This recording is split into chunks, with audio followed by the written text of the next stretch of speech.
We're live on the air. Trying something new. Trying something new. Mr. Basson, get your fish on. Hopefully, if you're watching us on the Get Your Fish On channels, you see us. I am going to go there right now. Okay. And yes, I don't want to hit the button because then we'll probably get feedback. But yes, it is. Hold on. I'm going to hit it and then I'm going to hit mute right now. Hold on. Let me just see. Yes. Did you hear us? What up, Matthew? Yeah. That's cool. Great. That is awesome. So we've got a little software change here, and now we're going to be able to both stream simultaneously on both channels. That is sweet. And hopefully I'm going to go to Facebook too. Hopefully on Facebook too, where there's a lot of people from. You won't have to guess now to Little B. You can just go to whatever channel you want to. It is on Facebook. I'm looking at it over here. So that's Sweet. awesome. Nathan, Chris, how you guys doing? Yeah, this is great. Technology, man, it's amazing. Yeah, this is so much better. So how are you? Hola, everybody. Aloha. Hello. What's up? Hey, everybody. I don't even know what to say. How are you, man? I'm doing good. How are you doing? I'm finally over that iCast hump. Yeah. And now it's just a matter of getting back to normalcy. I guess that's the best way to put it. I don't even know if that's a word. I think it is. I did a podcast yesterday about iCast with my boy from Dennis Isbister from Wild Fish, Wild Places. Cool. And then I did, we'll do this. And then tomorrow, supposedly, Monster Bass wants my honest opinion about their box on their live show. Really? On Thursday night? On tomorrow night. So if they're ready for it, I'm going to give it to them. Great. That is awesome. They might not like it, but that's tough. You know what? Yeah, so to Little B, yes, you should be able to see the chat on both channels, and whatever channel you are on, you should be able to type your message, and we should be able to see it here. Yes. So that will be the other piece of the change here to see how that works. But I believe it should work fine, no matter what channel you're on. I don't know if I can. Well, you'll be in charge of putting the comments in. It looks like. Can you not? You can't click on it. Click on them. Not that I can't click on them. Okay.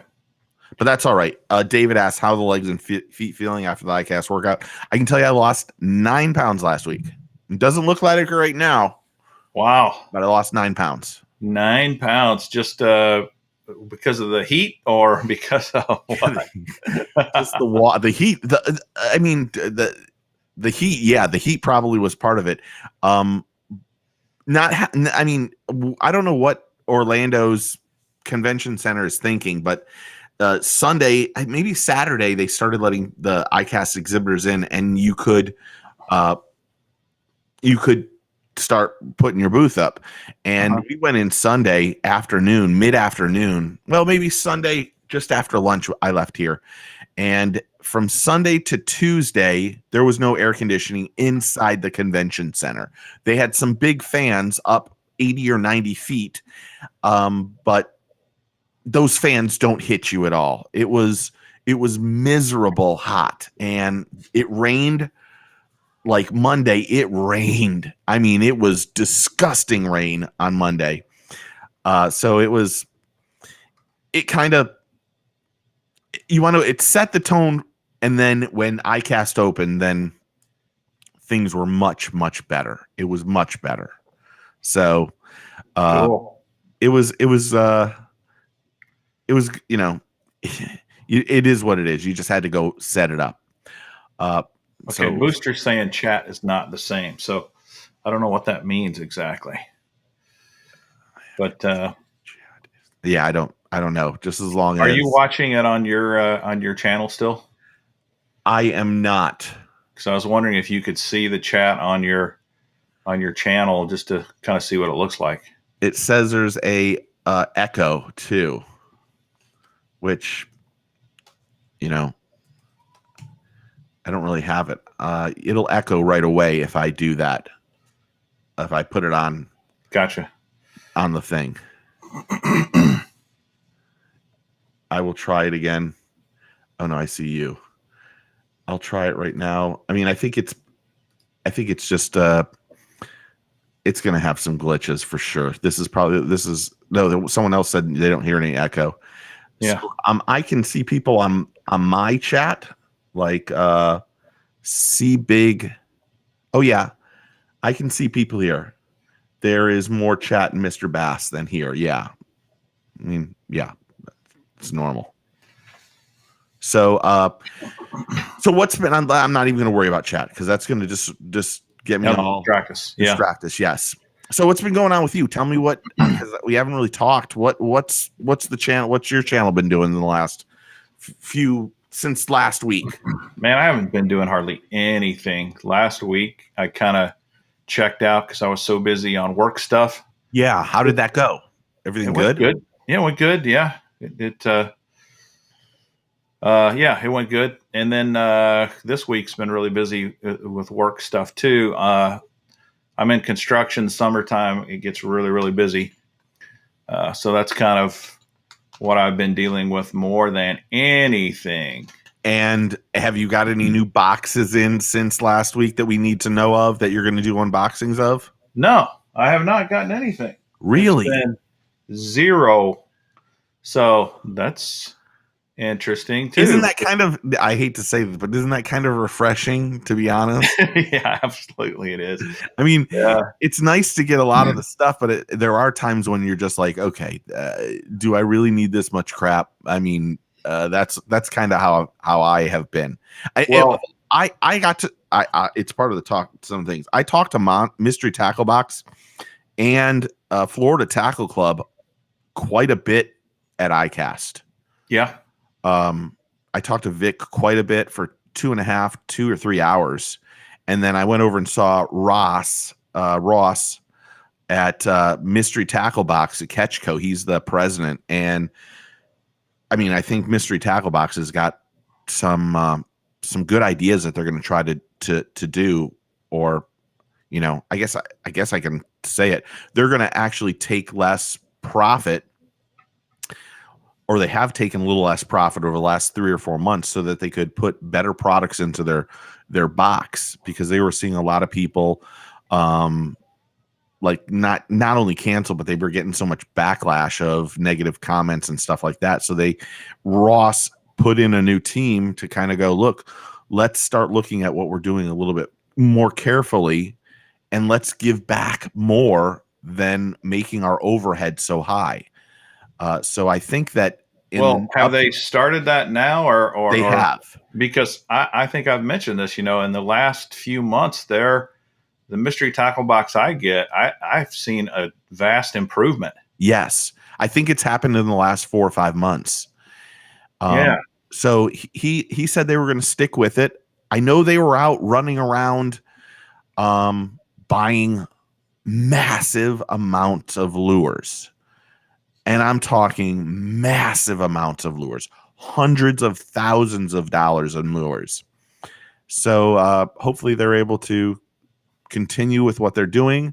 Mm-hmm. Like you said, I think that I watch because I don't get Mystery Tackle Box. I watch your unboxings, and I think they've been really good the last few months. Really good.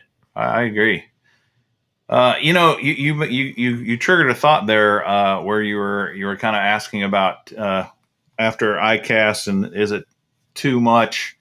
And I've kind of been asking myself the same question, because when I get these boxes, I love looking at tackle. I love going through tackle. I love pulling up the new here we got the Berkeley Power Baits new flatworm that you and I talked about the other night on my show. Yeah. And I'm like, oh man, I got to try this. Everybody's talking about it's amazing, and the Max Sense is unbelievable, and this new flatworm's crazy, and I'm super pumped about it.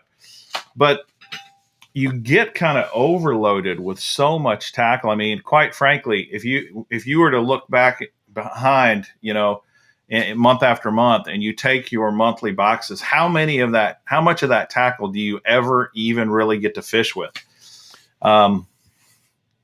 I had the boxes behind me the other day, and I went back and started putting stuff like either on the wall, or I put it in my tackle box, or it goes in a 5-gallon bucket. And I can tell you, this is why I started this whole deal. That's how yes, this got started. Is I had so many of these monthly boxes, and I was like, I can never use it all. I'm going to yes, start giving it away.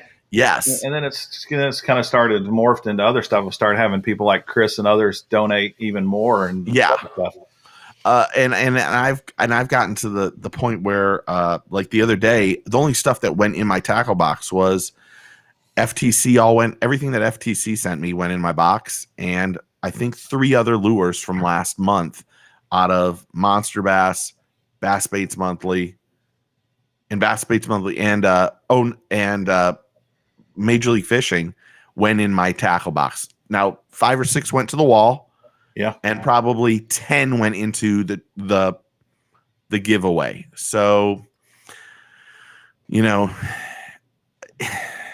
it's giveaway stuff. That's the best. That's kind of the way I've been thinking. Simon asked if Googan had anything at iCast. They didn't. I did go see. I got to do an interview with Justin LFG, and he was really nice. A little bit. I had a little bit of weird. It was a little bit of weird conversation with him, but it was overall it was decent. They weren't in most cases when those guys show up, they get mobbed. So it was nice that there were only a few people around that got to see them and didn't go crazy. So it was really cool. And my boy Ray Markham is here. He was at the iCast with me. He went to the whiteout party with Tackle Webs too. He was asking the DJ to play I Like Big Butts a lot and have the women that are our wives dance and shake their booties on the floor, and that didn't go over very well. I'll bet it didn't. But shout out Ray Markham. That's my boy. Oh man. Well, that's cool. That's good. So what now that you've kind of decompressed from iCast, what are you been up to this week? So yeah, I've been just taking photos and doing trying. This is not exaggeration. I probably have 50 closer looks that I'm slowly working at. And I'm still 24, 25 up. So there's not a real sense of urgency to get it done. Yeah. And because it's still it's still summertime, I can't go to the spring to do the underwaters. So I'm kind of one of those I love that you put that up there. I haven't been able to do some of that. So I've been just doing photos and just getting things ready. I guess that's the best way, doing my little thing. And I'm also I can say I've been editing for a buddy that has a relationship channel, and it isn't something I'm accustomed to. This is the God's honest truth. Yeah. I'm used to talking fishing and doing that kind of stuff. So now I'm having to watch a lot of relationship crap. And by the end of the week, I will be a professional psychiatrist for men. If you need any issues I'm joking, on your love life with your ex or your girlfriend or whatever it is.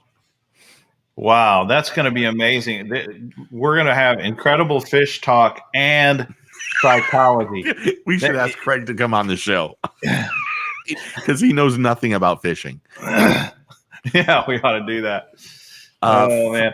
Well, there is a fishing psychologist. He wrote a book called The Art of Exceptional Fishing or something like The Mentality of Exceptional Fishing. Maybe one of you guys will remember the name of it. I've got the book, where he talks about the psychology behind fishing, and that there is a huge mental game to any sport, and the fishing sport also can really play havoc on you mentally. And it's kind of funny. You look at the guys like Jacob Wheeler. That dude has got so much confidence. Oh God, in his abilities. He's dialed in. Yeah. You get with other other fishermen that maybe doubt their abilities. And boy, it doesn't matter how good of a fisherman you are. You got to believe in yourself. You got to have it right up here between the ears, or you're not going to be able to compete well. Yeah. Actually, I saw Jacob. Jacob is definitely being on the show very soon. Sweet. So that'll be fun. I had fun time talking to him about the flogger. He and who was with him? Jonathan Van Dam were next to me, and I mentioned something, and then he came over and kind of just was like, "Oh, I'm sorry I didn't get back to you with you that one day. I've been busy filming things," and I'm like, "Okay, yeah, no problem. Don't worry about it."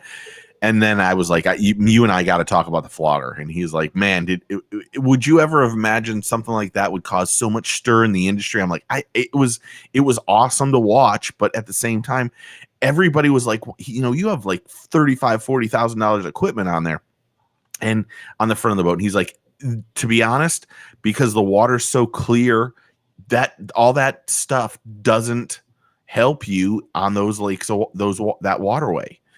And so he's like, the flogger is what you needed to use. And I kept going, well, that flogger probably sold out everywhere. He's like, yeah, I should have got a commission on how many were sold after that, because they sold out everywhere. And they weren't cheap either. They were $400 or $500. That's crazy. So, it is. There was someone that said, asked about the boxes competing against each other. I think you're going to see, to answer his question, I think some of these boxes or bags are getting, are now, they have had a downward spiral for years, and they're trying to step up their game. Mystery Tackle Box is one that's trying to do the right thing by maybe not making as much money, and then also now they've got a better team together to make the box better.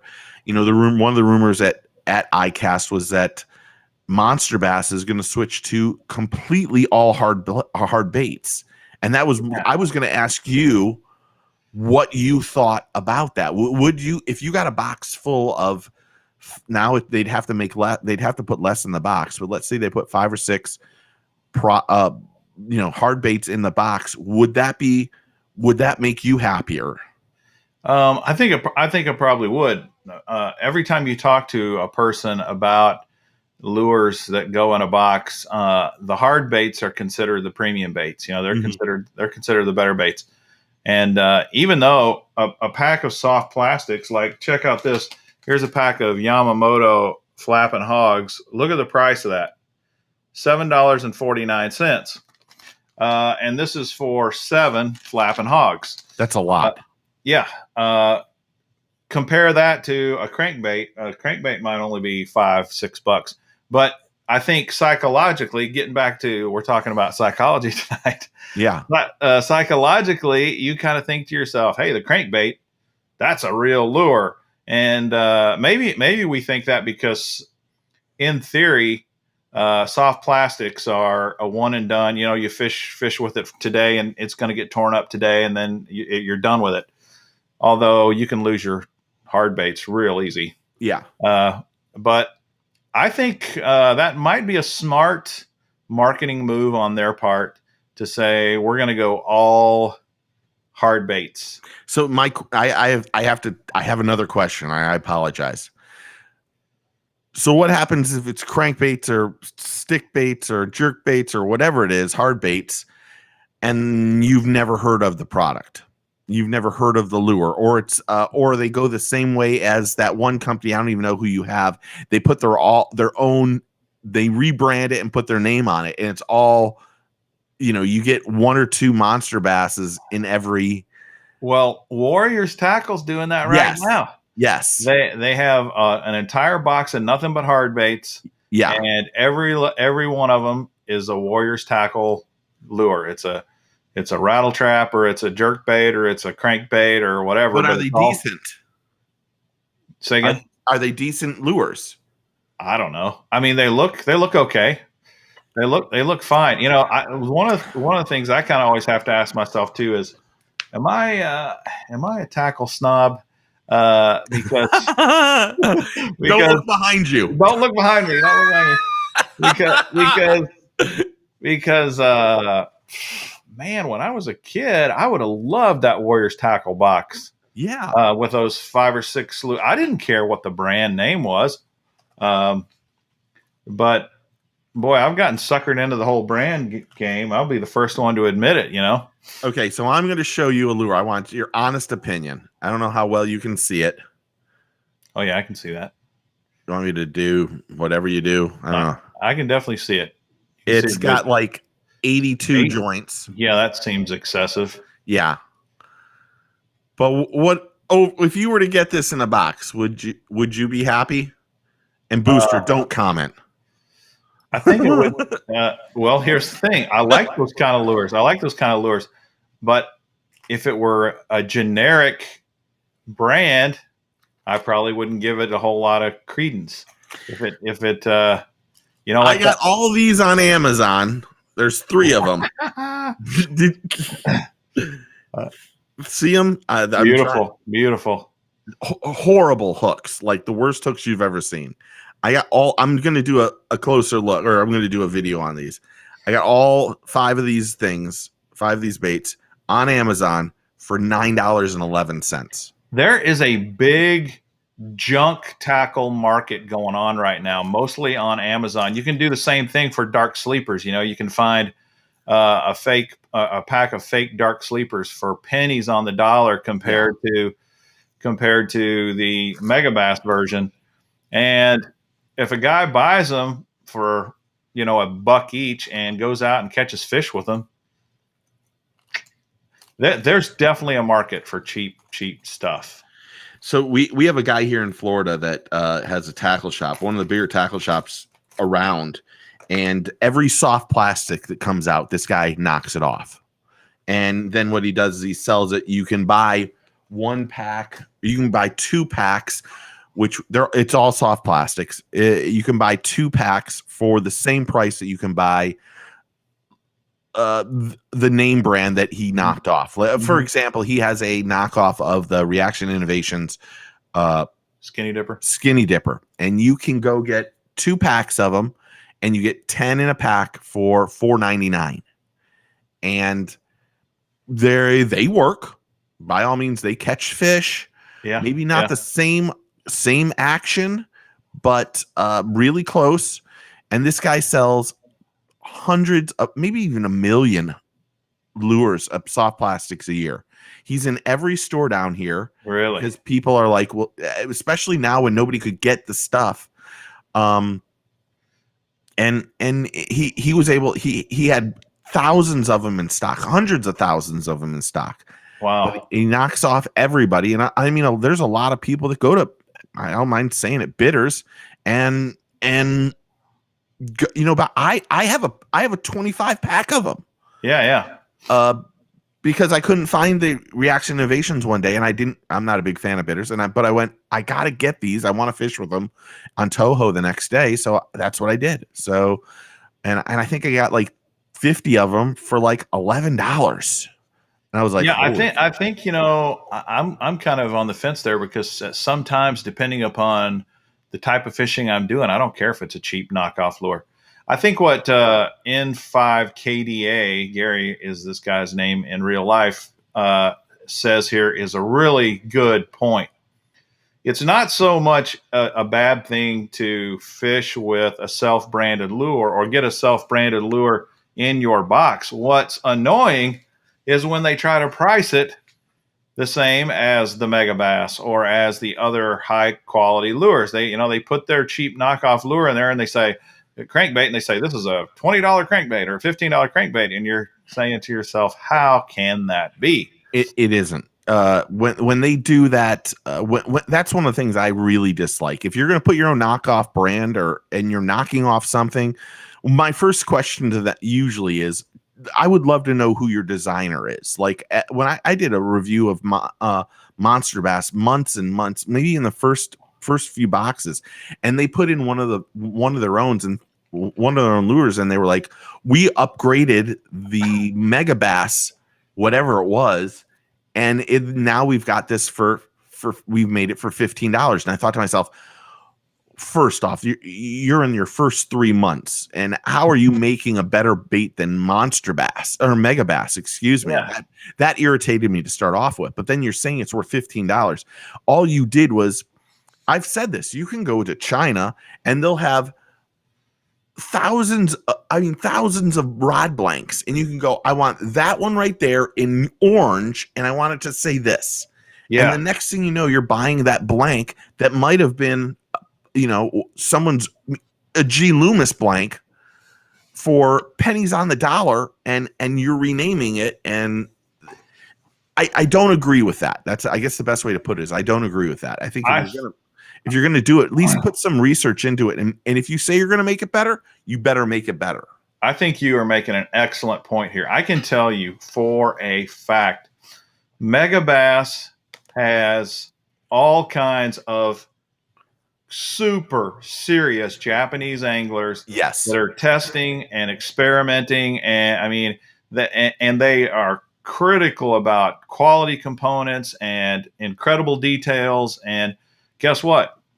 Rapala does the same thing. Strike King does the same thing. There's a lot of these big companies that put tons of money into R&D to improve their products and to make the very best product they can. And I got a hard time believing that the Joe Blow box of the month is doing anything near that. They don't have the staff. They don't have the resources. They don't have, Rapala's got, I don't know how old they are. Are they 90 years old? 100 and some years old. They've got decades and decades and decades of lure making experience. Yes. You can't discount that. And that experience year after year, decade after decade builds and morphs into their products. So, that's why I don't mind paying $25 for a Mega Bass jerk bait. It hurts. I know what I'm getting, I think the perfect example of this is it won the best of show this year. First off, when you go to iCast, they have they have categories that everybody wants to win. They have giftware, they have hard plastic, saltwater, they have hard plastic, freshwater, they have soft plastic, freshwater, soft plastic, saltwater. So there's 30 categories, or really 26 categories, and everyone's trying to win that category so they can get that best of show sticker. Yeah. And then once all the best of shows are all put together, then they take all the winners, and then you try to vote for one winner. And the new Berkeley Gilly, which everybody is in love with, is a almost identical knockoff of the Imagotsu Javelin Gill. I mean, almost even the way you have to rig it. And my buddy Josh is not going to be happy that I say that, but I say it. I said it many times this weekend. I did an interview with him on that Gilly, but I didn't put it in my interviews for people to see, because there was when I started editing it, I kept repeating Imagotsu Javelin Gill, and I kind of felt bad about it. But that Javelin Gill is, you get 4 soft plastics for I think $30, maybe $28. I have 4 of them, or I had 4 of them. The new Gilly from Berkeley is going to have 4 pieces, and it's going to be, I think it's going to be $10.99 or $9.99, and it will be, it will sell out everything. Other than it's the first time you rig it, you're going to be completely pissed off. So just remember, you're going to burn one on your first time rigging, unless you're your booster who can outfish all of us. But that bait, everybody, there was a lot of talk and rumors and a lot of stuff going on at iCast last week. Everybody wanted that Javelin Gill in their hands. Everybody wanted I've got a gill bait that looks similar to that thing too, now that you mention it, and you rig it sideways as well. I wonder what the brand of that is. I might run in my tackle room and grab it and see. But you make a good point. Another good point here, which is we just talked about how these mega companies spend all this money on R&D and that kind of stuff. Well, they're also a business And another thing they do is copy everybody under the sun and duplicate it, and especially the really good stuff that sells well. I like the Dark Sleeper is a very unique little swim bait, and I cannot believe I haven't seen a ton of Dark Sleepers by the other companies yet.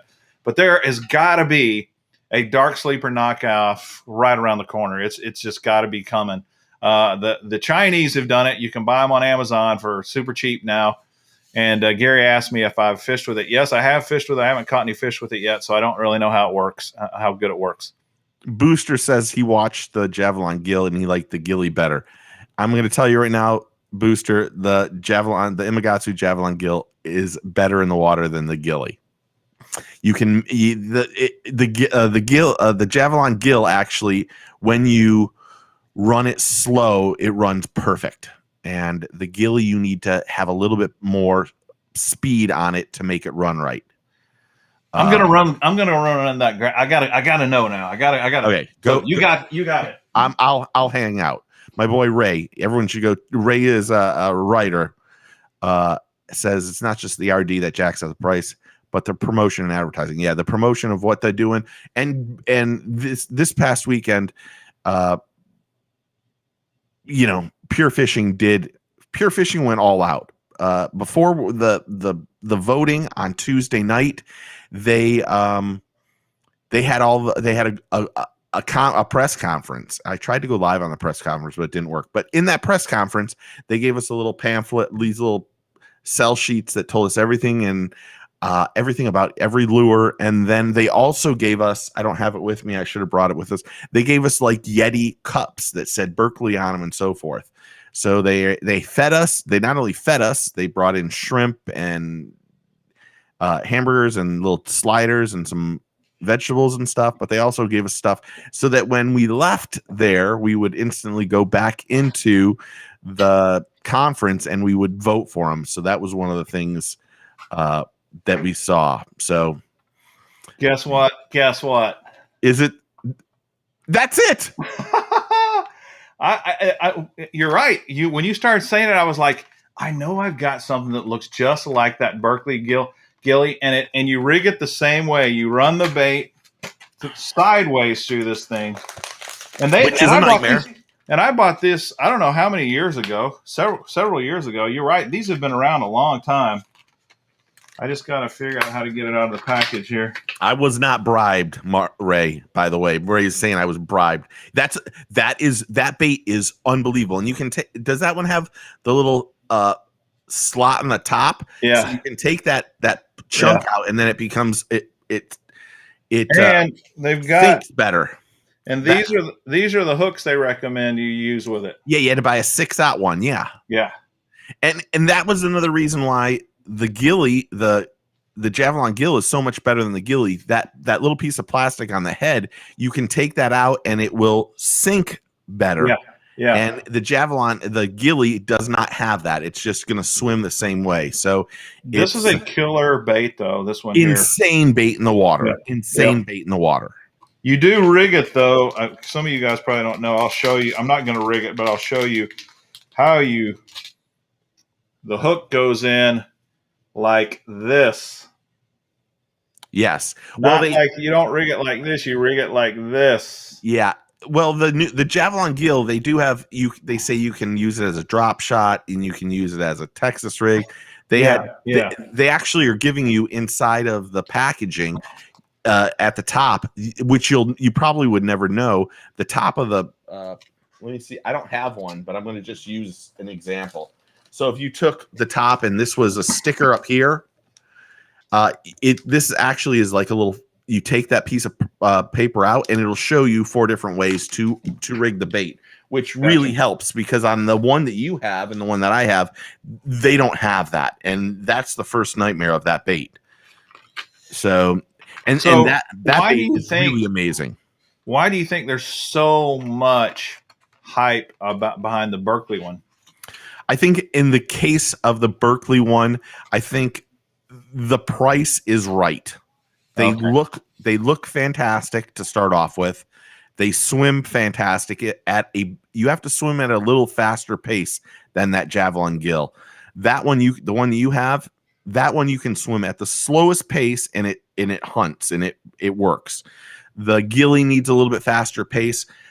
So I think it looks professional. It swims fantastic. And really, when it comes down to it, if you can get 4 of those baits for $10, just sign my ass up right now for 2 or 3 of every size, and it'll be something else. So cool. I'm obviously going to try it because I always do. I always, like I said, I fall for the stuff, hook, line, and sinker, and I'm going to try it. Yeah, that's how it is. Berkeley really did something amazing. It's not only that bait that did well, the new jigs that they have come out that has the power scent or whatever it's named inside, infused into the max scent inside of the silicone is absolutely ridiculous. And when you pick one up and you put it by your nose, you smell that funk. Really? And you're like, "Woo, okay, here we go." And supposedly they spent 10 years. Gary Klein told me they spent 10 years doing it. So that's an amazing thing that they're doing. Pure Fishing does some outstanding things. I mean, they're bringing back the Sebile Magic Swimmer, which I think is arguably one of the best swim baits that's ever been made. I think I call it the stupid swim bait because if you can just make a cast with it and just reel it in slow, it hunts really well. So they came out really good this past week. They did everything right, it seemed like. That's cool. I was watching iCast, and one of the guys mentioned this. I don't know why this thought came into my head, but he mentioned that in 2020 there was 9 million new fishermen added to the market. Yeah. 9 million. Yeah. The goal is how do we keep those people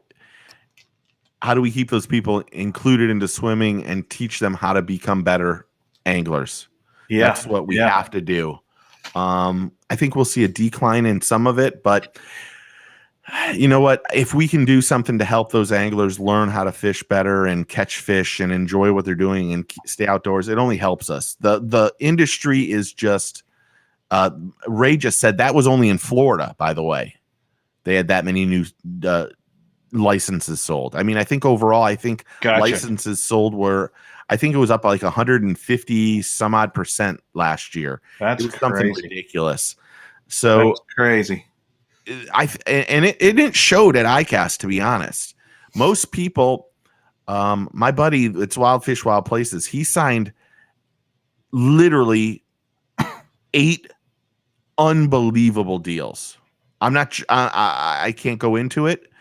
8 unbelievable deals. Really? So awesome. I know I went and talked to people, and I didn't get any no's last week at all.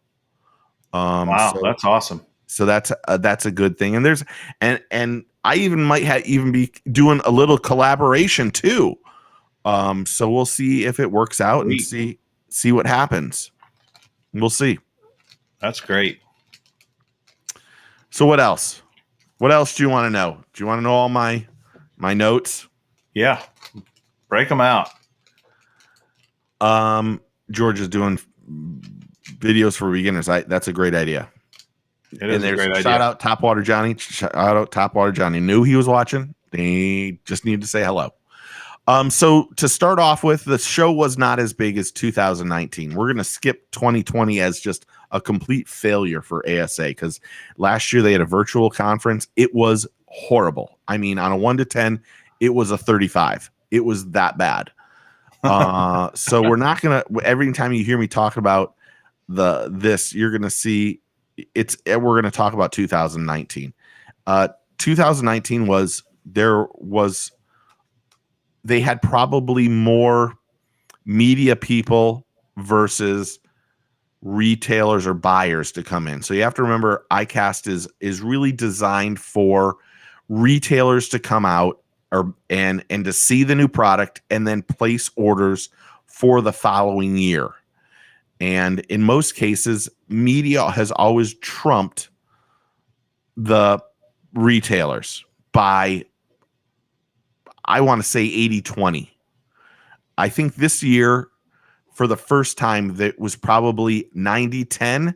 And I think there was only 10% media people versus the 90% retailers.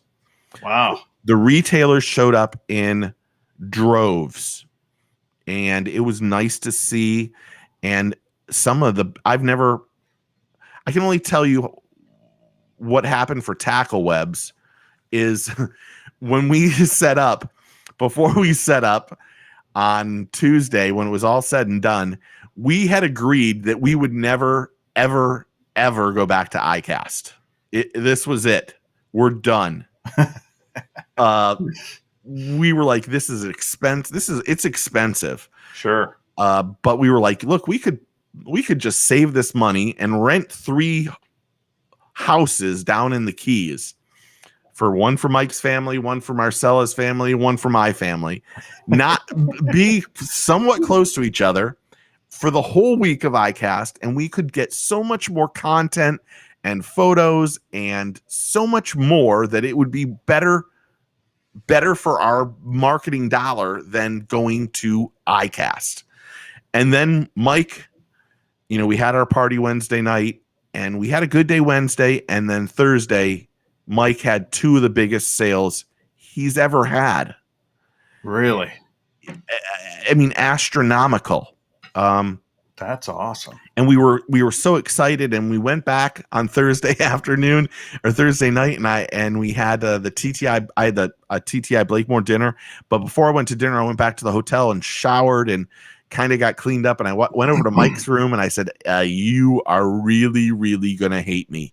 And he's like, "I don't want to hate you, Steve." And I'm like, "What I'm about to tell you, you're gonna hate me." And in front of Marcella and the whole Tackle Webs team, I said, "We have to show up again next year." And he's like, I freaking hate you, but he didn't say freaking. And he was like, "I hate that you said that, because I know that you're right. And now we have to come back, because you kind of have to show where you are in the industry.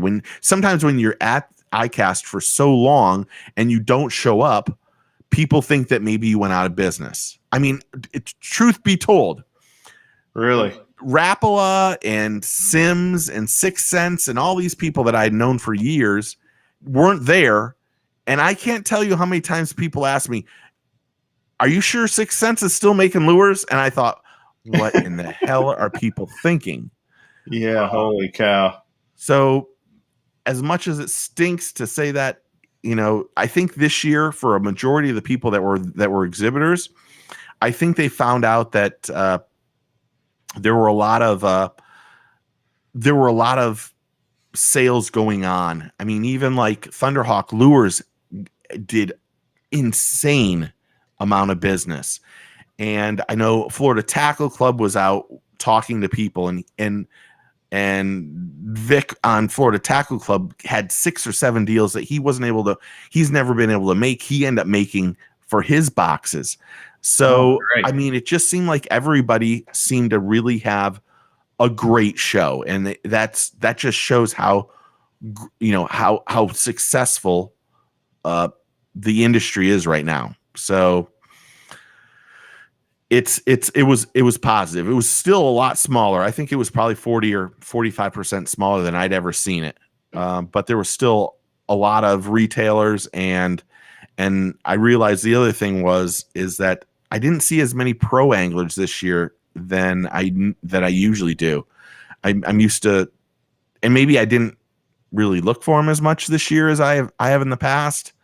But of course, Jacob Wheeler and KVD and Jason Christie, all those guys were there. But right, it seemed like I didn't see Iaconelli at all. I didn't see him at all. I don't even know if he was there. Huh?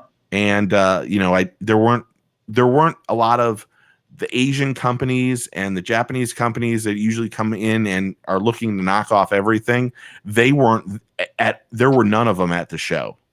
So that, and nothing against any of them, that kind of helped the whole, selling. And it just seemed like it just seemed like even though it was a little bit smaller, it really it seemed like things were working for everyone a lot better. I guess that's the best way to say it.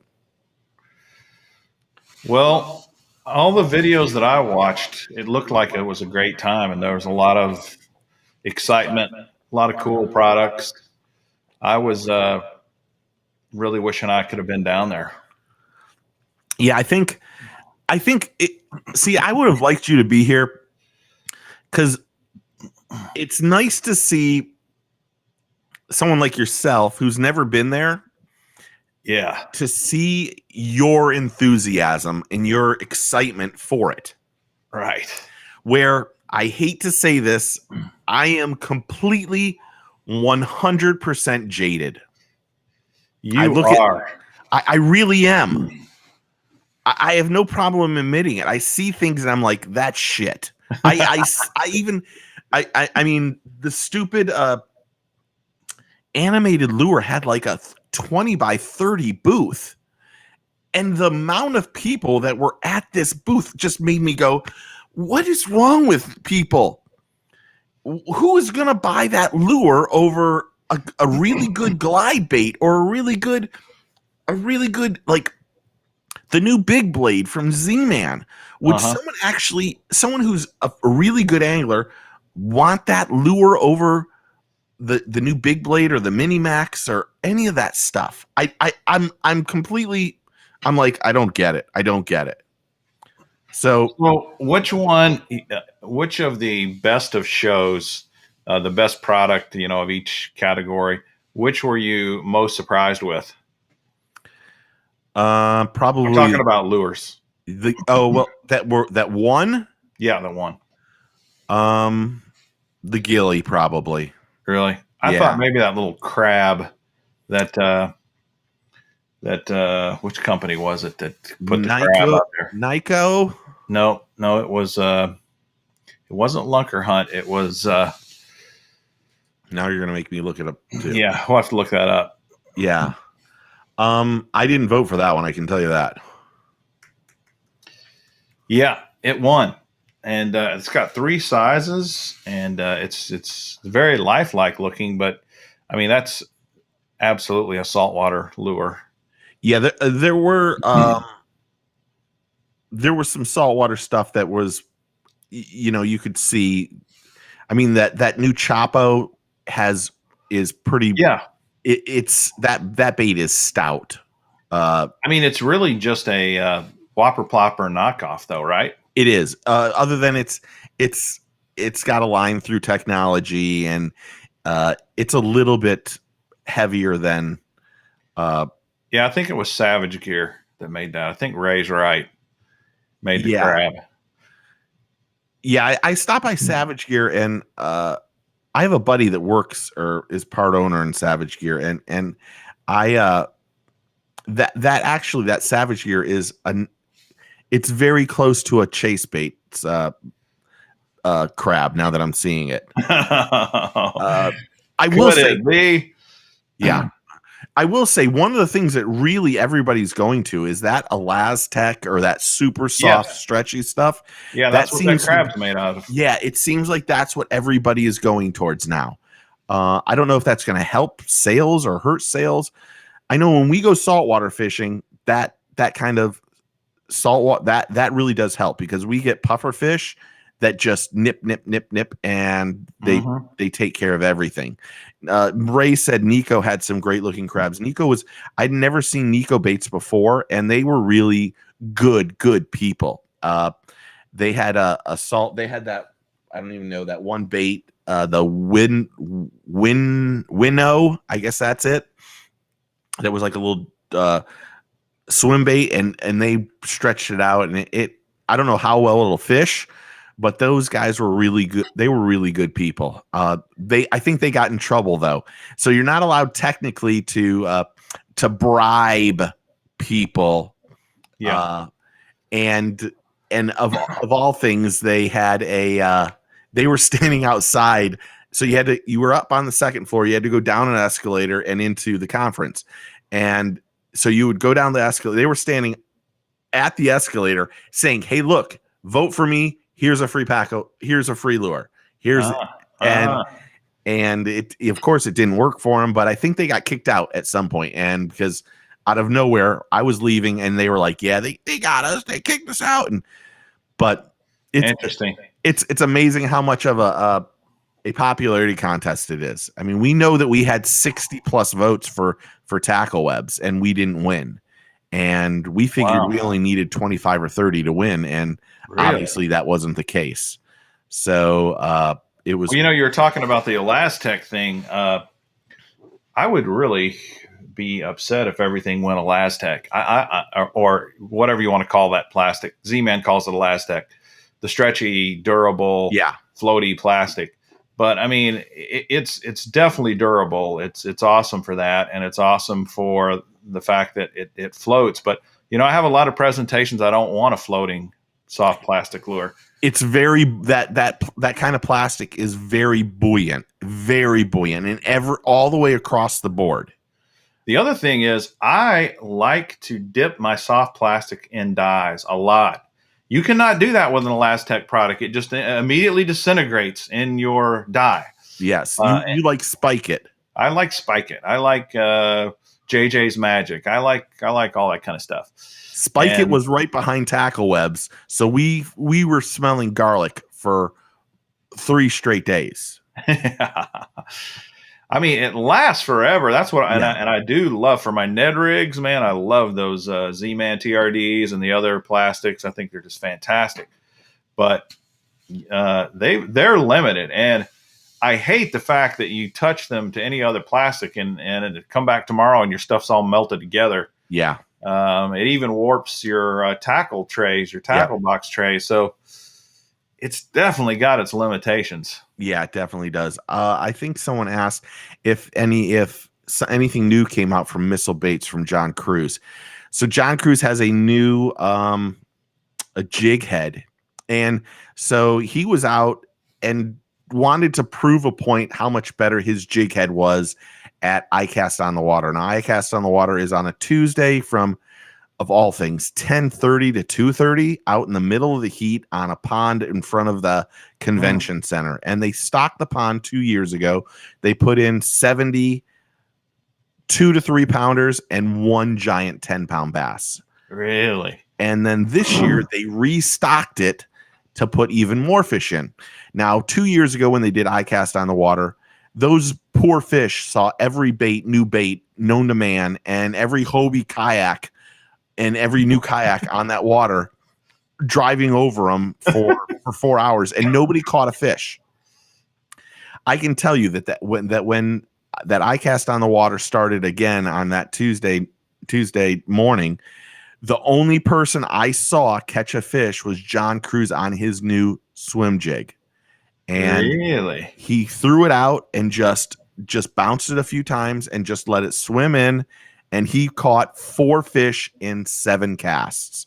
And I can tell you, once that happened, everybody that had a fishing pole went over and asked to borrow one of those jigs. I mean, I'm not joking. Interesting. He caught the fish. I was standing out in front of his booth about 5 or 10 feet away from him. I kind of gave the little, how's it going, dude? He got up, walked over towards me. At that point in time, Fat Cat and I were sitting there talking about, I don't even know what we were talking about. And then he said to my boy, do you want to catch a fish? And said, I'll give you the only jig I have left if you want to use it. And then Thomas was like, no, don't worry about it. Blah, blah, blah. They had an ice cream shop. He was more interested in the ice cream shop. But his new jig is really, really good. John makes makes a lot of good products. He makes a lot of good and he's really one of those really good people. Oh my God, Fran is online. Hey, Fran. So he has that new cruise. I don't know what it's called, but he has a new one that's really pretty phenomenal. So it's one to check out when it's available. I don't know when it'll be available. It's a swim jig? It's a swim jig, and it caught fish. I mean, it caught fish. Did the Booyah swim jig get any notice? Did they actually roll it out? Because they kept saying they were going to roll it out for iCast, and I haven't seen anything on it. I didn't. I went over to Booyah to talk to them about that chatterbait that they make. I don't even know the name of it right off the top of my head, but they completely gave me like looked me over like I was scum. So I was like, okay, if that's how we're gonna do things, they had a whole bunch of people. So the last thing they wanted to do was be bothered by me, So I kind of just ran off and never went back. Fair It enough. is what it is. So okay, we talked about more retailers. We learned right off the bat that the pro anglers only go for Wednesday and Thursday, and then Friday there's no pro anglers anywhere on the show floor. None. Zero. I don't know where they go. I don't know whether they're out there fishing. I don't know. I have no clue where they went, but they work for a day and a half, and then the rest of the time they're at home with their families or partying or who knows what they're doing. There's none. And I think that's a little bit funny. That is a little funny. Yeah. We talked about there are no Japan or no Canadian things in the convention center. There were less lures at the new product showcase than I've ever seen. Usually there's 300 or 400 hard plastic, soft plastic stuff. I think there were probably maybe 100, maybe less than that. So I saw iCast video from Booyah that included it. Okay, yeah. So they probably had it. I just didn't see it. We talked about the Gilly overall best to show. American Baitworks did bring out the new Scum Frog that looks amazing. I will say the American Baitworks Frog is the softest frog I've ever felt, the new one. It is ridiculous soft. I mean, that's kind of been their trademark. They've always had super soft frogs. So now that they've got something even softer, that's pretty impressive. It's almost like the same texture as the Laztec. It's that kind of soft. Wow. So they had American Baitworks had a good booth. They're good. Scum Frog's definitely my favorite frog out there. The Scum Frog launch frog is my favorite frog at the moment. Yeah, I love that frog. What about frog fur? I thought that was your favorite frog. Oh, well, frog fur is on a completely different level. You can't even compare it to anything else. It's so incredible. They have a new one, by the way. They have a back, boom, boom. Nothing like a Stanley frog fur frog. We know Stanley Fishing is out there. Thank you for watching. Yeah, shout out Stanley Boom Boom Frog. They have a popping one that's coming out, by the way, with the frog. Oh, nice. Just so I can be the first one to tell you that. I know you were waiting for that. I am waiting for it. I cannot wait. You were holding your breath. Yeah. We thought we were going to lose Mr. Bass. He is now can breathe. He's going to sleep better tonight. Tell the wifey, shout it out. We're getting the boom boom popping frog, honey. Boom boom with frog fur. The boom boom popper. They opened up the last day. To teens, and the teens came out and literally wreaked havoc. I mean, they asked for everything in their mother. I mean, the amount. Heck, that's what I would have done when I was a teenager. It's like trick or treating. I'd get my very biggest bag and go everywhere. They came over to the Tackle Webs booth, asked for our 30-liter Ziploc or not 30-liter waterproof bag for free. By the way, they wanted it, and then they walked around and filled it up with hats and logos. I mean, you should have seen all the crap Thomas came home with. I was embarrassed by how much crap he came home with. 30-liter waterproof bag. That's not cheap. Well, the Tackle Webs one's only like $39.99. Okay. So, and it has a cup holder, and I'll get one for you. There's probably 10 over on this other side. Nice. Okay, so we talked about that, and I told you about animated lures. I don't know how they're still back in business, but they still are. The rumor mill. Do we want to even talk about the rumor mill? Heck yeah. We talked about rumors. We talked about mega bass or monster bass.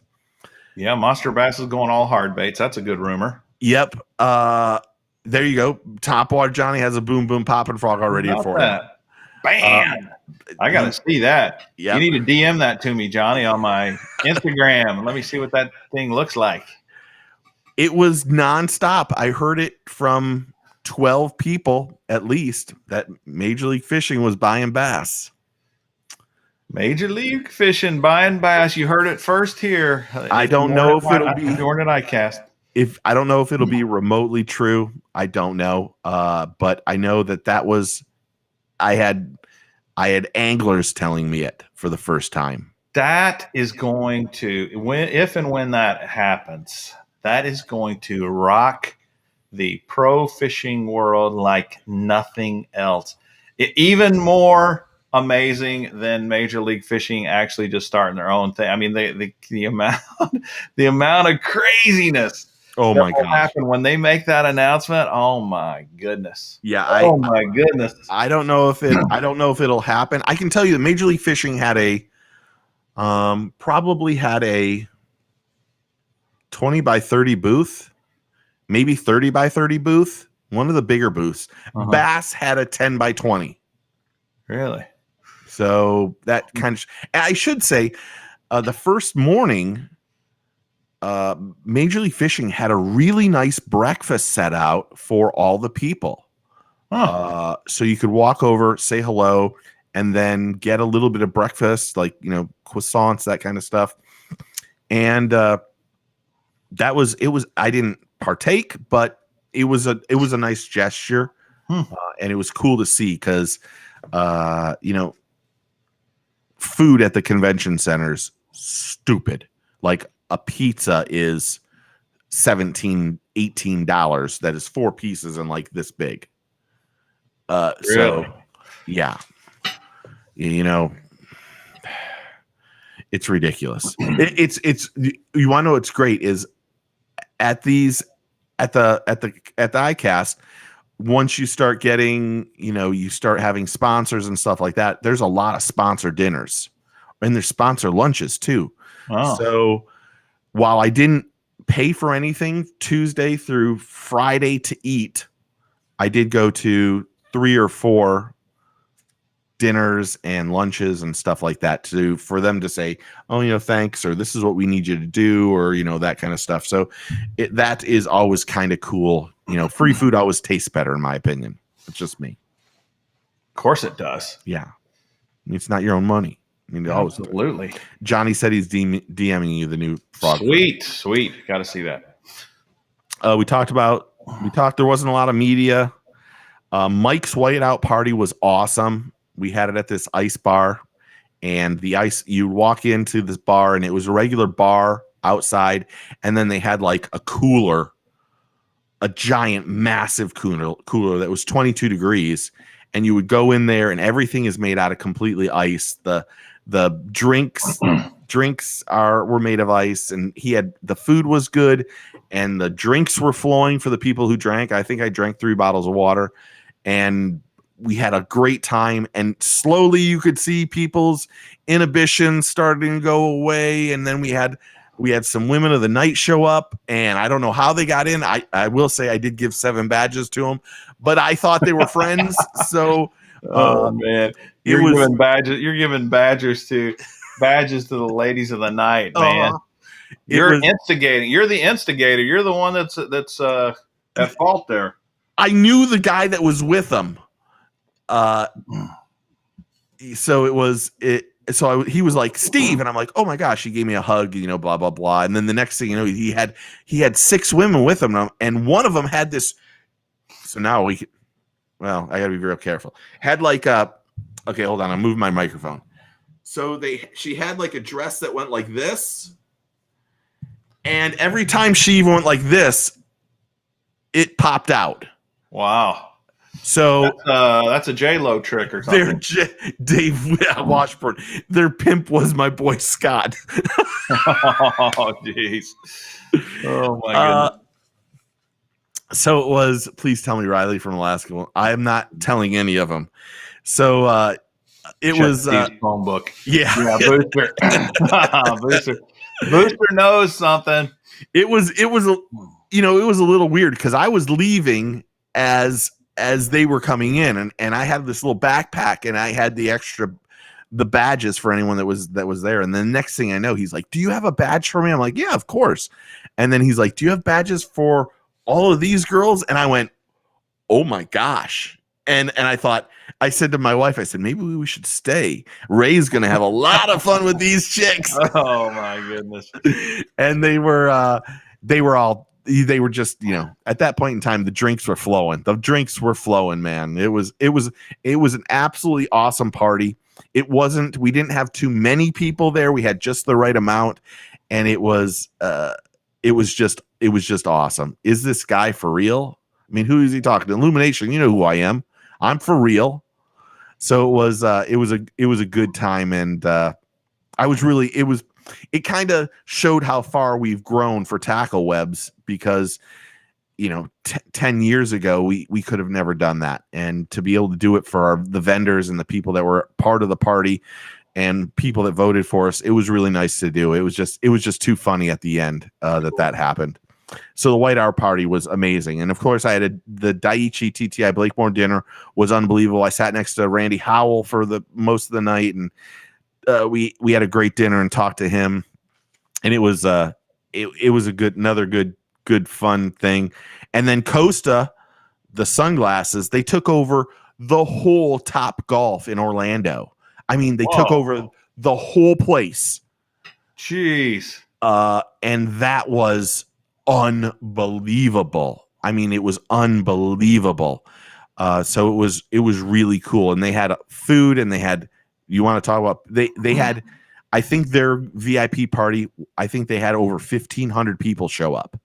Really? So, Costa usually does a great party every year on Thursday. And usually it's at a bar in Orlando, and then they buy out the whole bar, and then it's just a really good time. Except it's so crowded usually that you can't talk or do anything. So they did Top Golf, and they had all these games, and they had prizes and all sorts of stuff. It was pretty spectacular. Well, they won in their category, with their glasses, and they've won like 11 years straight in a row. Yeah, that new glasses, I even have it. It was the Untangled series. It's made out of used cast nets, so it's really a great recycled, sunglass that is really phenomenal. So something to look at too. Mm-hmm. That was another thing. They had Ken Duke, your good friend, my good friend, hosted the most interesting angler dinner party of all time. Was the name of it. The most interesting angler. I cannot. That's got to be Fat Cat Newton. For sure. Fat Cat was not there. Okay. He's definitely interesting. That fishing rod that he was showing everybody. He stole the show with that thing. Yeah, it's funny because I don't think I've ever used the term game changer for iCast. Everybody always is talking about like what is it for the kayak fisherman guy? He has a Chad Hoover, and all these other people are always talking about the game changer that's happening. Right. But the real thing is there really isn't any serious in the last 10 years. There hasn't been any thinking that just you get there and you just go, your mind is exploded. You go, okay, that's kind of cool. But everything is always a game changer. It's always a game changer. So I think in my last, not tomorrow, it might be tomorrow's, I do an interview with Fat Cat just on the game changer. Oh man, that game changer is absolutely a game changer. If nothing more, because he calls it the game changer. Yes. And really, it's his way of making fun of all the people that say game changer. That's hilarious. I should say that they're thinking about making that rod, and that if you buy one, the money goes to St. Jude's. Oh, really? So if they do that, I'm going to buy one just because. I'd buy one just for the novelty of it. Yeah. And Fat Cat, he went through. He was in St. Jude's when he was younger. If you know anything about Bernard, one of the nicest guys in the world. He unbelievably creative. You don't realize how much he puts into. Like if you've ever watched any of his videos, he actually storybooks his videos on where the camera's going to be, how he's going to react. So it's really odd. It's he does a great job. He's a great friend and a great dude. And that's his way of kind of making fun of the industry. Yeah. Because Everybody has a game changer last week. Every email that came out was blank blah blah blah has a game changer. So that's just his way of making fun. And like I said, I think tomorrow's video on the channel has a video with him. Awesome. So some interesting. Yeah, I talked about the collabs. Oh, I think I said this on your thing over the weekend. Johnny Morris is having the world's fishing fair, bringing that back. It'll be in Missouri. It will be the biggest show of all time. It will be the biggest show of all time, and it'll be open to the public. And everybody who has anything remotely to do with fishing will have to be there because of Johnny Morris. That is going to be incredible. It will be incredible. So that'll be cool. The other kind of rumor, and I think it's already been announced, Bass Pro is going to buy Sportsman Warehouse. Yep. Roland Martin said that it was Tackle Warehouse, and I got friends that texted me asking if that was true. But it is Sportsman's Warehouse that they're going to purchase, and that's a great thing for. I don't even know. They have a lot of stores. They have more stores than you think. I didn't realize that until somebody corrected me. Yeah, they were a lot smaller because, where I live, I don't think we have any here. Yeah, we don't have any down here either. I think they're out west too. So it'll Johnny Morris will have that, and that'll be really cool. Hopefully that show will be good, but also he is taking over the industry. I mean, Johnny Morris just does everything. He just does everything. He really does. And really a good dude. And then my last note was, man, my relationship with Bill Dance, who I call Daddy, has went to another level. We got to hear about this. Really? Yeah. Well, I mean, every time we see each other, we sit down and we talk. I mean, I've known Bill for years. And I think we'll have him on here. I talked to his daughter about it. She said if we did it during the day, we could probably maneuver having him on with us. So something to think about. We might have to just go, okay, we're doing an extra show or whatever because we're getting Bill Dance on the show. Awesome. That will be great. So I saw Bill. I saw him at the New Product Showcase. That's when I saw him. I saw him Tuesday evening, and he saw me from a long way away, and our eyes connected like old lovers. And I kind of went one way because I knew what was about to happen, and kind of, gave the wave, and then went, oh, I got work over there. One of the And then I saw Ken, and I beelined to Ken. And then the next thing I know, it was Ken, Bill, and I looking through Bill's phone on pictures and texts and things that I should not know. Oh my goodness.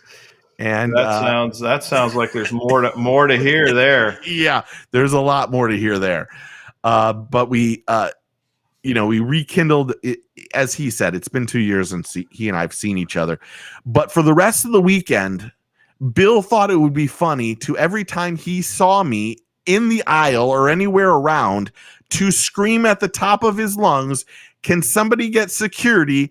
Because I want Steve Chapman out of the booth, out of the show. How many times did he do that? About 30. Wow. And at one time I'm like, what? Do you realize that people think I'm that I'm the crazy one in this thing? And but the other thing, so it was when Johnny Morris was making his presentation, I think on Wednesday morning. So Bill said to me Tuesday night, he said, hey, come up to this Johnny Morris thing, because he was doing his that press conference, and nobody knew about it. Only a few people knew. And so he's like, I'll get you in, just show up and just hang out with me. I'm like, okay, thank you. So I got up there on Wednesday morning, and so Roland Martin was standing right here next to me.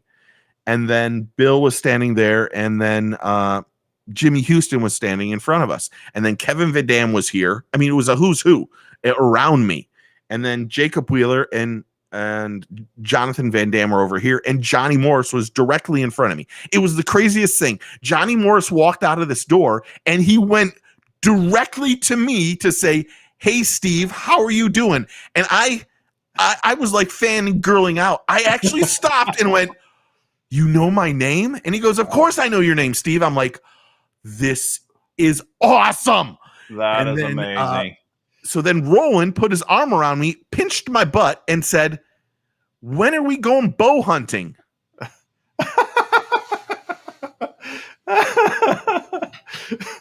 Have you ever been bow hunting? Never in my life. Yeah, that's what I thought. So then I'm now he's got his arm around me, and now Bill and Johnny Morris are standing directly in front of me, and I'm looking at Bill going, what is he talking about? He's my buddy's next to me, by the way, and my buddy's trying to weasel his way in and try to say hello to everybody. Yeah. Kevin Van Dam's in front of me, and Kevin's laughing at me, and he knows the look that's happening right now. I'm giving the look of the "oh shit, what is going on" look. I'm like, so Roland says, "Why don't you come out to the house and we'll go bow hunting together?" And I'm like, "What? What are you talking?" I'm doing this. I'm going, "Well, you just live down the road from him. You ought to try it." He's like, "Just come to the house and we'll go bow hunting." I'm like, oh, okay. So now he turns away for a second, still has his arm around me. I look at Bill. I go, "What should I say?" He goes, "Just go with it, Steve. Just go with it." So then he turns back around and goes, "When are you coming over?" I go, "I'll come over next week." And he goes, "Text me later and we'll set it all up." I'm like, I'll text you as soon as the press conference is over. And I'm thinking, what the hell is going on here? Now everybody around me is laughing at me. And I'm like, I'm the biggest fool of all time in this group. Why am I First off, I said to Kevin, I go, "Did you ever think that I would be the person that everyone wants to talk to?" And his exact words were, "I don't ever want to talk to you. So why would I think that?" And then he laughed and gave me a high five. And I said to Bill, I go, "What should I do?" He goes, "Steve, just run with it. Okay. Just run with it. It's rolling."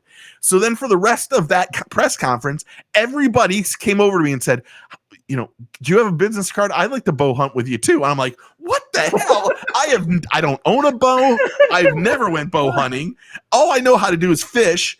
And so it was completely uncomfortable, but it was the funniest thing because everybody was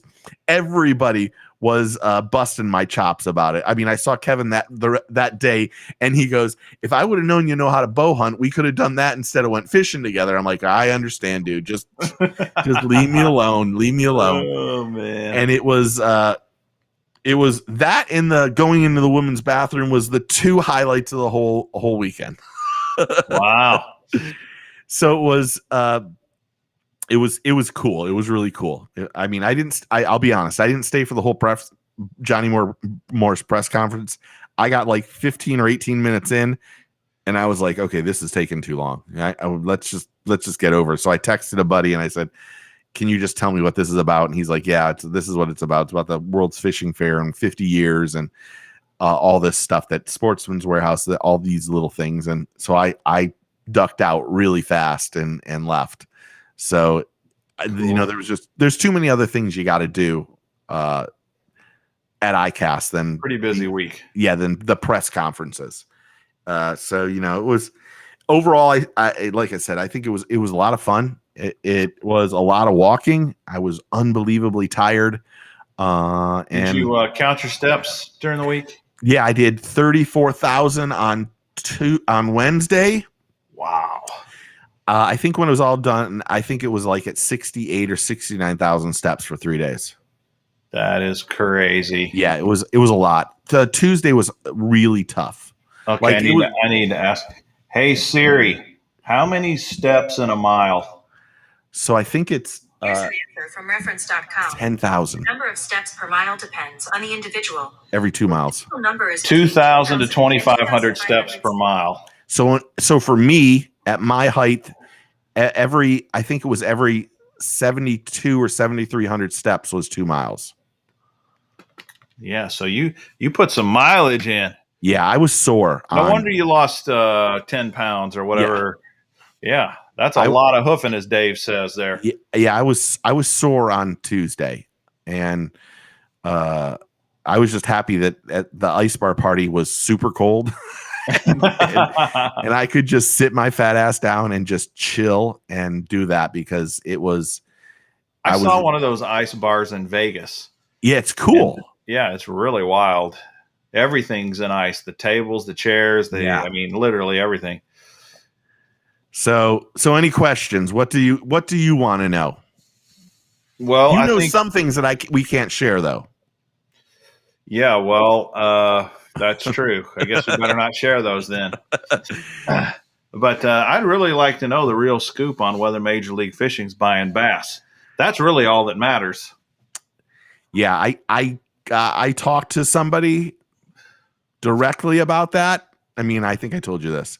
I was not allowed to ask that question. I was told that they would come on the show if we didn't ask that question.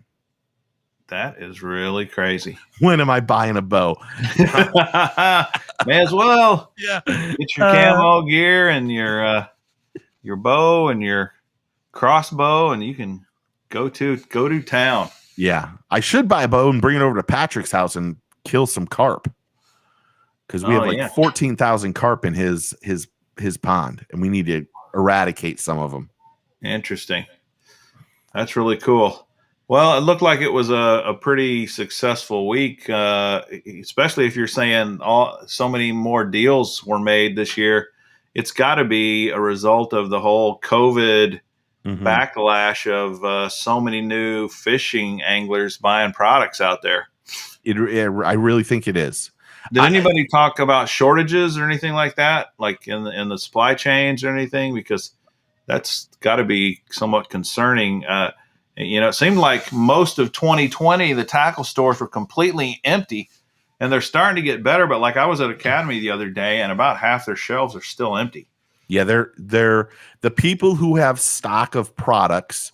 So I think you got some of the snake coils from DOA. Yeah, I did. So Mark Nichols, who is the owner of DOA, is arguably one of the best anglers you could ever meet. He has done it all. I mean, he really has done it all. He actually, I didn't say this. They had one of those tanks that's on a semi that they fill up with water and put bass in them. Yeah. It leaked.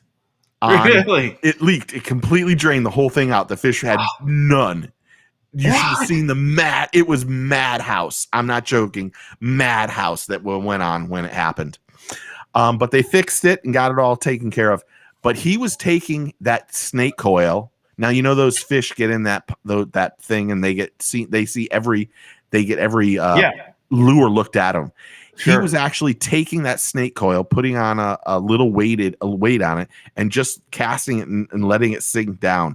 He was the only person I saw over 3 days continuously catch fish on that lure, or the fish attack it as it dropped down. The snake. Really?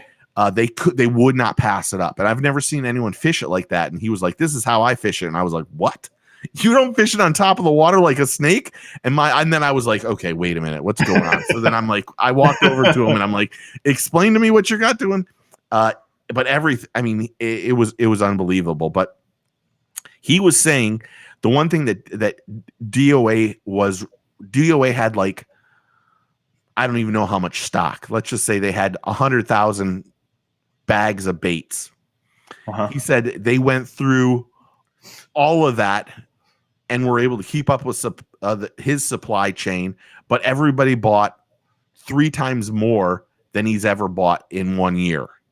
So much so that he was actually thinking about buying 7 new things to make his soft plastics to jet the stuff in. That's how well he had done. So everybody who had stock did really well. Thunderhawk Lures had a massive amount of stock. So every time somebody came in and they said, "Yeah, we can get that to you in 2 weeks," they were getting checks written to them right then. Really? Where other people like that Strike, I don't know if it's the Strike King the one that Todd Castledine talked about for months and months and months, flat-sided shallow water crankbait, they can't get those in yet. So there's still a lot of supply and demand. There's a lot of companies are saying where they they were hoping to get things in 3 months. They're now saying that it's not 90 days that they're going to get stuff in from China. It's 120 days when they're going to get stuff from China. So they're still somewhat way behind. And a lot of people, like, there's a new frog coming out from Ketchco. They've already got that. They've already got those in. So they're going to have those new frogs in like in the next month or two, which is great for them. Mm-hmm. And then there's other people that are saying, like the Hercules and some of these other, the Gilly and stuff like that. They're hoping at best case that we get them at the beginning of the year. Well, that's iCast is all about timing too. Yeah. You don't want to roll out a brand new lure and then it not show up for a year. Yeah. That would be really bad. And there's a lot that happens a lot. I hate to admit it, but it happened a couple times to Patrick in a band of anglers. He came to the show and then said, here's what we're going to come out with in the next year. I mean, we actually saw the water bull jig like 18 months ago. And as of iCast just this 2 weeks ago, I got my first water bulls. Oh, really?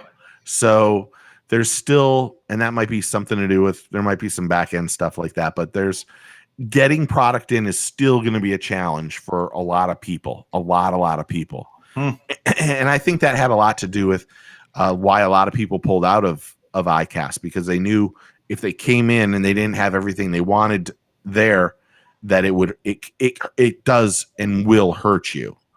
You don't want to have someone place a big order and then not be able to fulfill it for, 16, 18 months. That sucks. This is interesting. Zoom put out a press release this week that said they were not bought and never will be bought out, but they are having supply issues. Well, I mean, Culprit Riptide pours their own plastic, and some of these guys, there's a big place in it's the Hybrid Hunter. Thank you. Hybrid Hunter. They haven't fulfilled those orders for 6 or 8 months right now. Really? I'll just say it. Hybrid Hunter was supposed to be in the FTC box 6 months ago, and he hadn't been able to get them. And he's not buying a lot of them either. So that kind of stinks. Yeah. Some people shoot their own plastics. Culprit Riptide, those guys, most of them, they deal with a company in Jacksonville that does it. And they've been able to keep up with pouring plastics for all these people that do them made in the United States, like DOA and these guys. But they don't do the LazTech ones. All that stuff is pretty much overseas, I think. They just make the regular plastic. But the place in Jacksonville, they've had to rehire people nonstop because they're slammed with work. They're slammed with work. So all we can do is hope that everyone keeps doing it, and that at some point in time, Pure Fishing was saying that they were going to go up. They told everybody, I think it's the end of this month, that all their products are going to go up 15 or 20% because it's they can't get it in, and the supply and demand just makes it harder to get. And there's, it costs a little bit more to bring things in now, and shipping costs are ridiculous. And,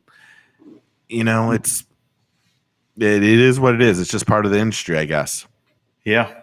This whole economy is kind of this way right now. Ray, you have my phone number. You can text me. You're allowed to text me, Ray. You know me.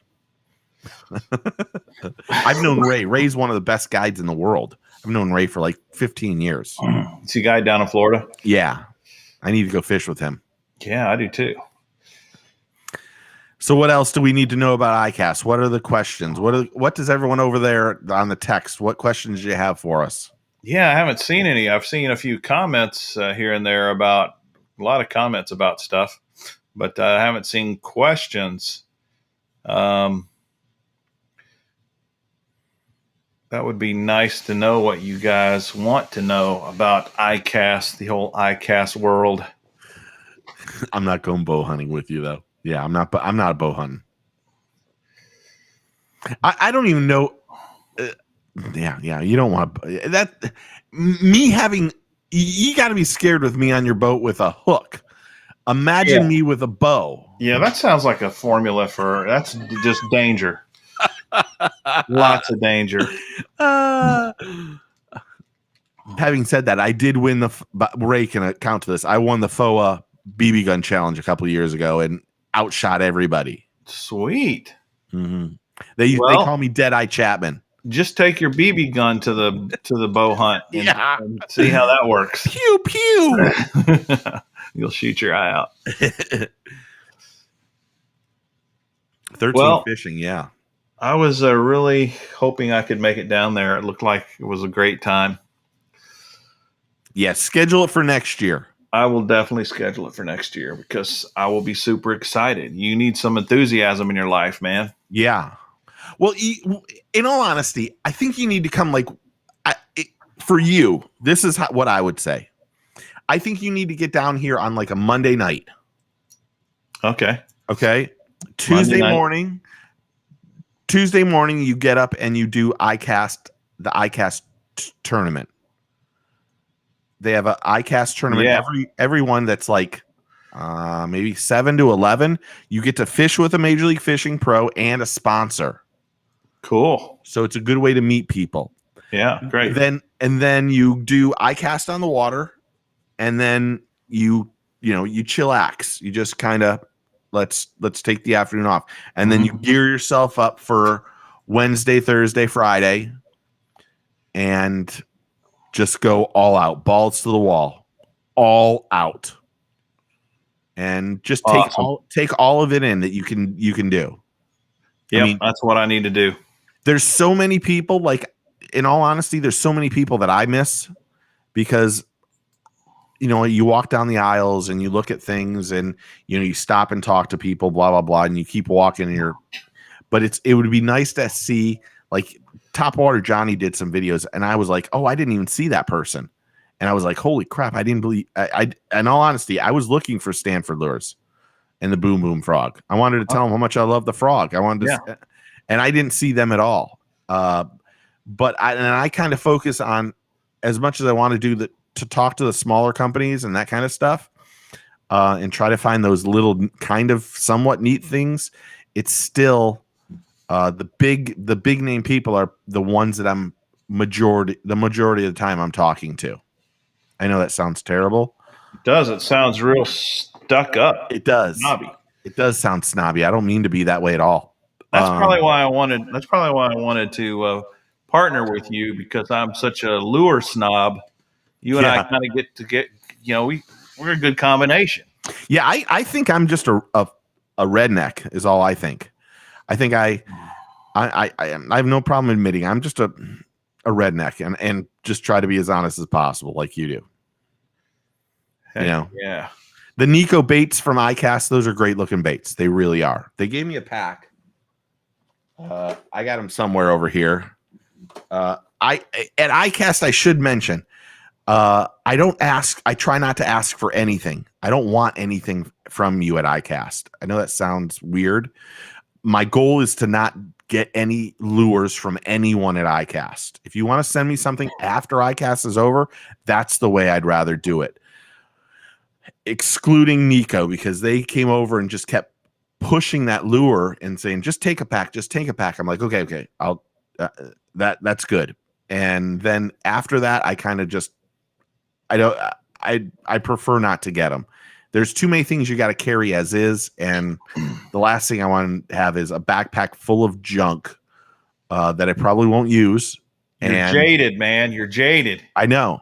That's why it would be good for you. I mean, even Top Water. I'd be like, look at all this junk they gave me, man. This is awesome. I love this junk. And then I'd take it home, and what I didn't use, I'd put in the buckets. Yeah. It's a great. I mean, we get enough of that stuff in the tackle in the subscription tackle boxes is what we get. You're not kidding. You are not kidding. Fisherman, I would carry it all for you. I mean, shopping carts at the next iCast. You want to know, a lot of times that happens. on Friday, you could walk around and bring $100 and say, hey, would you take $5 for one of those lures? And they'd probably give it to you.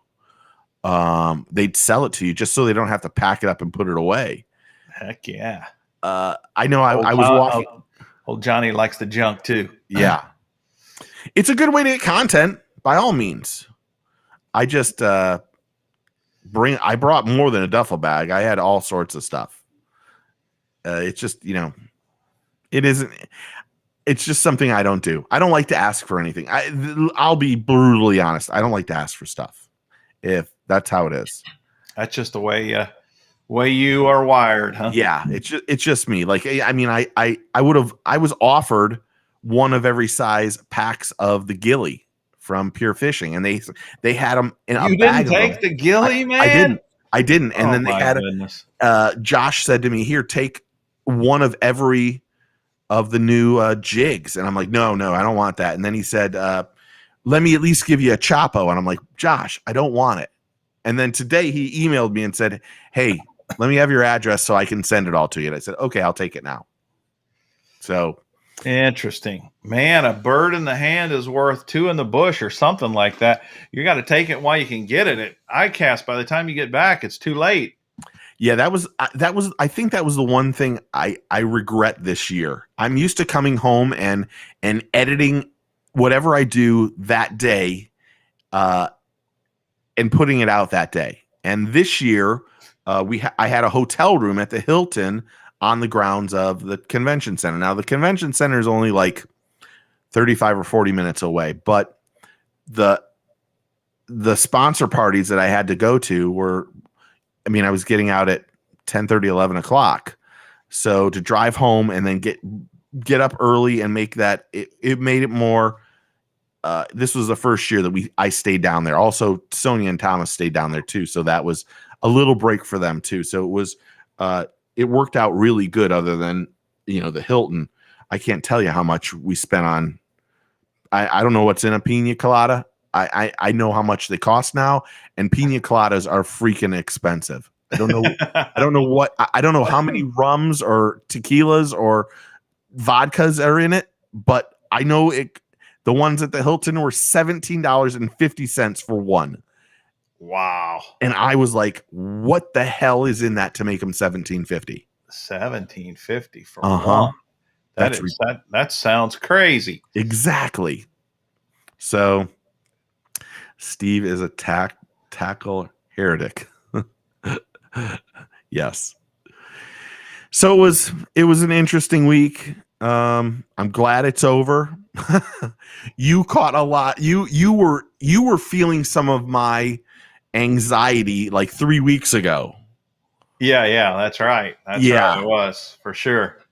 Well, when I had to send you the message last week and say, hey, I'm tied up in Arkansas, I'm not going to get back in time, I could almost see through the text message. You're like, hallelujah, he's not going to be ready for the show. Hallelujah. Well, I was like that morning. I said to Edwin, because he was at the Tackle Webs booth, I said, when we get to the party tonight, I'm handing you my phone. You're going to be on the phone with my buddy, Mr. Bass, and you're not allowed to get off of that till you answer every question that he wants to know. And dang, that would have been good. And Edwin was like, okay, I'm only going to be, I'm like, don't give me this malarkey that you're only going to be there for a little bit. And then of all things, when you said we were done, I said to him, oh, don't worry about it. And he goes, good, I'm not going to the party then. And I'm like, what? So now Edwin owes me something. Owes me a favor for getting him out of the party. Yes. So I think he had, Edwin Evers, I've said this before, but his YouTube channel is really, really good. He's one of the best teaching pros out there. He does top-notch educational fishing videos. And if you're kind of new to the world of fishing and you want to learn how to fish or how to get better at fishing, Edwin Evers' channel is excellent. It yes. really, really is. I texted you something. Don't say it on the air though. Okay. Yeah, Edwin is what he does is he has that whole Major League Fishing guys film it and edit it, so it is absolutely top notch for YouTube, especially. Yes. So, and one of the nicest guys in the whole world, one of the nicest guys.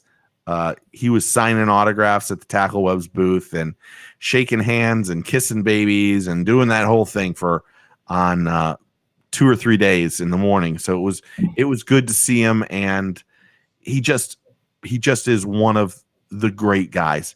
I didn't see Ott Defoe. Now that I'm thinking about it, I didn't see Ott at all, which I should have. I didn't see Iaconelli, but I wasn't sure if Iaconelli was there. Well, it was really bizarre. That Hobie rolled out the brand new game changer, Mike Iaconelli, Hobie Pro Angler 14, and he wasn't there for it.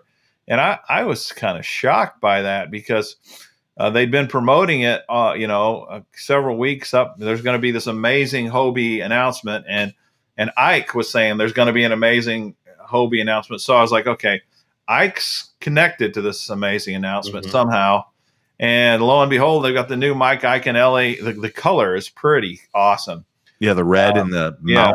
The red. But he wasn't. They did a video of him, but he wasn't even personally there. And I thought, man, he must have something going on, because that makes no sense to hype it that much and not show up for it. But I don't know all the details. Yeah, I don't know any of the details either. I found it weird. I saw the kayak because I was over at Hobie for a good hour and a half on Wednesday and mentioned it, and looked at it and just went, is it just the color that changed? And they're like, yeah, that's why it's a game changer. And I'm like, okay, you're gonna get killed by Fat Cat when he hears this. This is right up his alley. So I mean, I think Hobie makes the best kayaks in the world. I think there's no doubt about it. They're expensive, but they're great. They are great. They are great. So it's I don't know. I don't know. I didn't see anything different other than a price change, other than a cool red. Me too. I have the Hobie Pro Angler 14. I have that exact boat.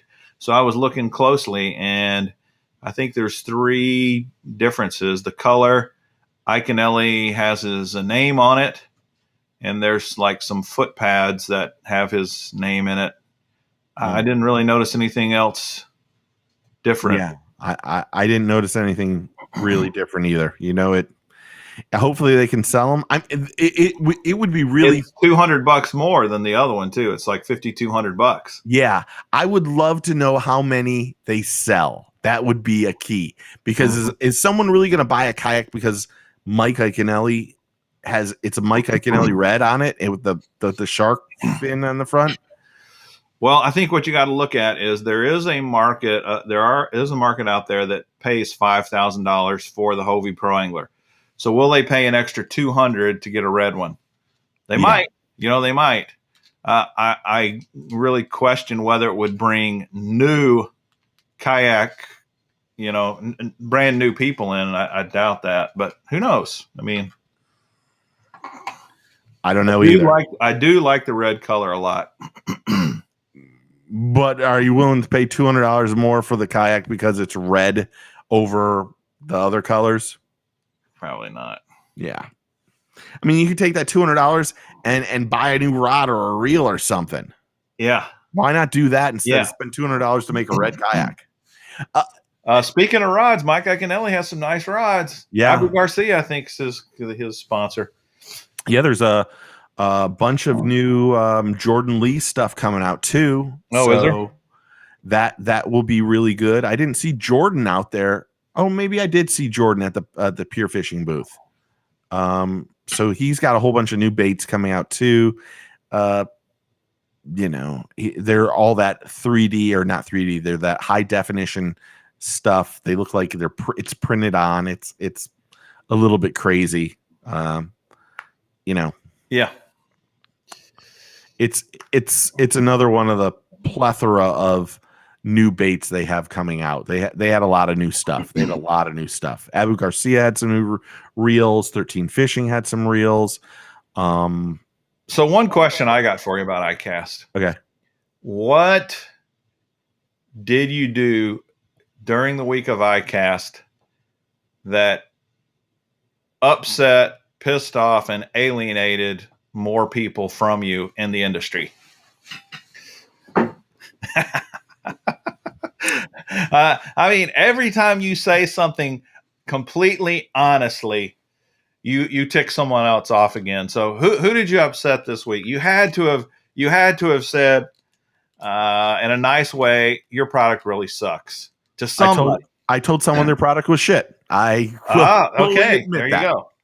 go. At first, I thought I was going to have a problem with Lunker Hunt when Lunker Hunt is directly across the street from Tackle Webs. The God's honest truth, I started to panic.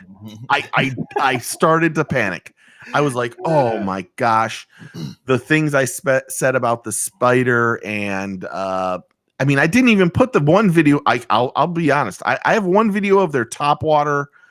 Hold on. Let me look at my done videos folder real fast. Hold on. I know you love their spider. I've heard all about that spider from you, about how amazing that thing is. Yeah, that thing's junk. So Lunker Hunt has a impact turbine buzz bait. Oh, impact turbine. Holy crap, is it electric? It is not. Coal fired? So I talked about this on your thing. I finished that video March 15th. I've never put it up. I'm worried about that they'll be mad. Also, it's a little, I don't want to say it's adult oriented, but I make some adult references that I thought, well, I think I've told you know this. Yeah. And I thought, well, let me hold on to it. So when I saw Lunker Hunt directly across from Mike, I thought, oh, we're in a world of trouble. I even said to Mike, I'm not going to be able to do anything here. Because they've commented and sent me emails about, maybe I've not given them, enough credit and stuff like that. And I just reply, look, this is just, I've caught 3 fish on 3 spiders. They're $10-11, and the spider, the legs fall off after 1 bite. So there's something that you've done on your end. Don't blame me for your problems. I'm just being honest about it. So I worried about that. But when I saw that they didn't have their owner and the people that I know there, everything completely was like, everything was just, I felt good. But then I started walking around. I saw that stupid animated lure. And the guy called me out and said how I was wrong. And I said to him, how was I wrong? And he said, well, you can see the lures working in the box here, and they're working perfectly fine. And I said, well, hold on. You must not listen to that. I talked about how your customer service was horrible and that the lure that I got was shit. It was junk. And he said, well, he got like this. And I'm like, really? Well, really, he didn't get like this. He got like this. Because he was probably about 5'1" and I'm 6'4". So I said, I kind of gave him the, hey, what's going on? And then he said something, and I just told him, I think your lures are junk. I don't know why anyone's. And I made it loud enough. I said, I don't know why anyone in this booth is even remotely thinking of purchasing these for their store, because your customer service sucks. And if your customer service sucks, your lure sucks. And that's just how it is. That's my opinion. And I think I proved in the video. I should tell you that since iCast started, that video's got like 2,000 views. And I don't know why. It's been my most popular video on my channel the last 7 days. Wow. And I don't get it, but I think that they could have done things better, and they could have handled what happened to me a lot better. And then he said, he went through the whole thing about how my video had lied, and I said, I think I documented everything perfectly. If there was something else that I didn't I did wrong, if you can prove it to me, then show it to me, and then I'll make another video and say sorry. But he couldn't do that, and I just thought, I wish you the best of luck, but I think you got a crap lure.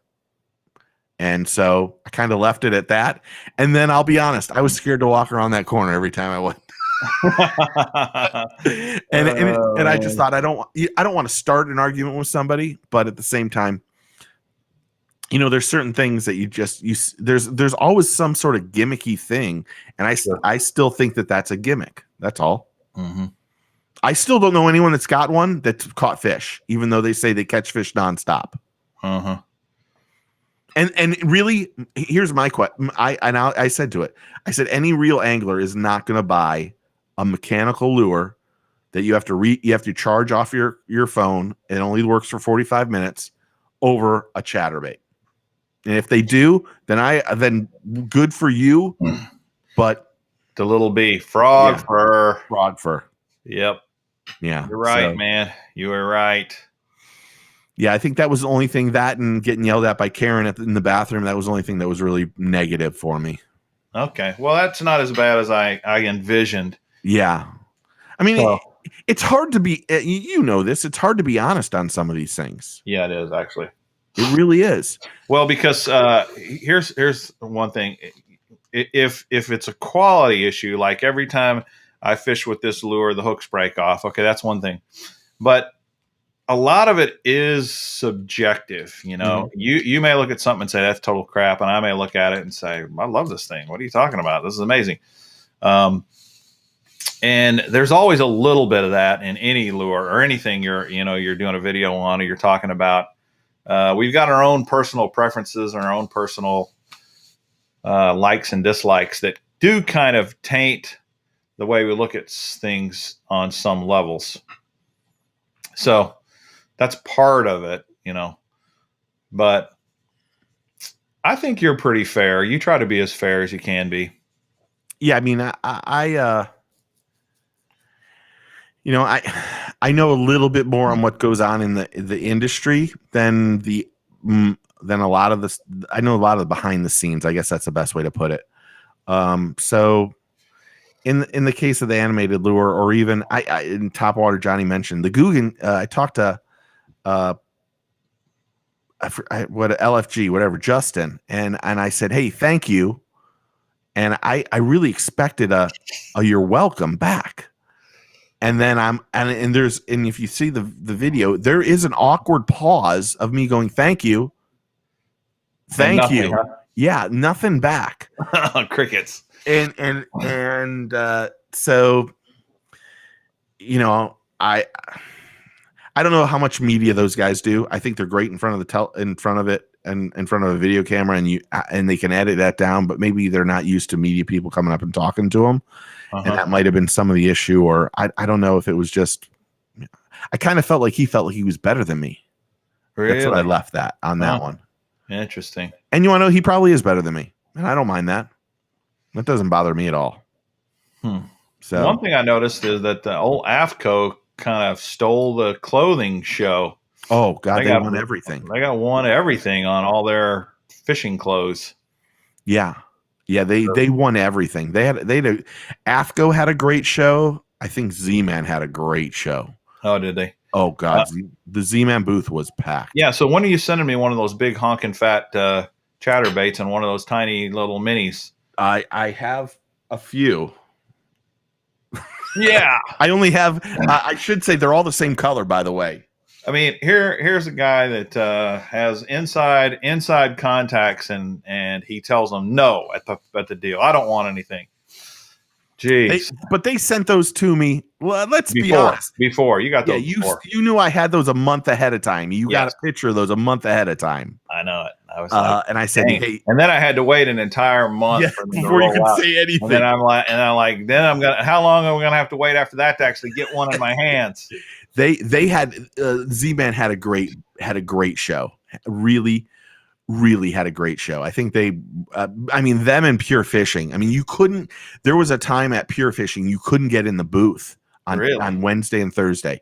They had I was scheduled for an interview from 12 to 12:30, and I showed up at 12 o'clock, and they said, "Who do you want to interview with?" And I said, "Well, if Josh is around, Josh is my buddy. I'll interview with him." And they were like, "Well, we don't have him. Do you want to interview with Edwin?" And I'm like, "Okay, well, let's do Edwin." And then Edwin goes, "Steve and I know each other too well. Get somebody else." So then I don't even know the guy that ended up doing it with me, Steve or something, ended up coming out and doing it. And I was like, okay, this works perfectly fine. But their booth was jammed. Like, interesting. Savage Gear had probably a pretty good show. They had a really nice booth. 13 Fishing did really well. Temple Fork Outfitters probably did really well because they had a bunch of stock. I think you're going to hear some Temple Fork Outfitters from the two of us here in the next few weeks. Yeah. And quality product. Yeah, there's a lot of there. It seemed like everyone did really well. There were some people that had, like, there was I was going to do an interview with him, but he had a weedless spinner bait, and every time, I don't even know what was on it. Every time I went by his booth, there was nobody there, and I kind of felt bad. And even like the mechanical frog guy, that guy just didn't. Some of these guys, they put up a booth, and then they don't man it, and that makes no sense. Why spend the money to go into it? So exactly. Yeah. It's interesting. A couple of people, Stephen, you're on the iCast, who have seen a touch unprepared for some. Yeah, you want to. The little B, you want to know what happens is when you talk to some of these guys, they're not used to talking to media. I wish I could tell the pro anglers. I dealt with a pro angler 4 or 5 or 6 years ago that had a problem, very unbelievably successful angler, that just couldn't talk to media. And when the media asked him questions, he kind of just blanked. And a lot of these guys, some of these guys just don't. They're uncomfortable when a camera gets in front of them, and some of them are not ready at all. Some are very unprepared, and that's crazy because I don't really go into too much of it. I try to ask the regular questions, and then there's other times where I just go, just tell me about your product. It's just easier. I can tell. You can instantly see who knows what they're talking about, and who's just there and is part of the booth. Right. So what did you think of Seagar's basic fluorocarbon? They're going to sell a ton of it. Yeah. They're going to sell a ton of it. They've got, is it unbelievable? No. It's going to be priced good. It's basically their attempt to get price-minded anglers out of the mono market and into the fluoro market. Yep, because fluoro, I think they said is a good fluoro is $1 a foot, and they're not going to do that anymore. That's crazy. Yeah. That's like Tatsu level crazy there. Yeah, they're going to do really well. While there wasn't a lot of fantastic, great new things out there that just made you mind-boggling, mind-blown, there'll be a lot of new products that are going to help us catch fish in the next year. Matthew says it's pretty much just Red Label with a different name. Yeah. It's the basic. It's the basics for the basics. Well, man, we're about done here. Yeah. About another minute or two. It was fun. It's over. iCast is done for another year, and it will be very interesting. In my part of the world, COVID is kind of surging right now. Same with here. And I hope this thing just kind of settles down and goes away so that we start getting back to real life. I would hate to go through another series of lockdowns that drag into months and then another year of insanity. I can tell you there weren't a lot of masks worn. Really? Yeah, there really wasn't. And we're having a surge here in Orlando. We're having a real surge. Sonia's having to wear a mask at work all the time again. Really? Yeah. So, but she's a she's dealing with it every day. But yeah, it was. They were giving away free masks at Guy Harvey the first day, and no lie, I took 30 of them because I thought just to be safe, put in my pocket just in case. The one thing I did take that, and every time someone had hand sanitizer, yours truly grabbed. I went, whoever this is. But now get this. You say, no, don't give me those new lures. Hey. Don't give me those new baits. I want your hand sanitizer. That's what I want. Please. Let me get a bag and I'll fill up. I want to take all the sand. You don't make any sense at all, Steve.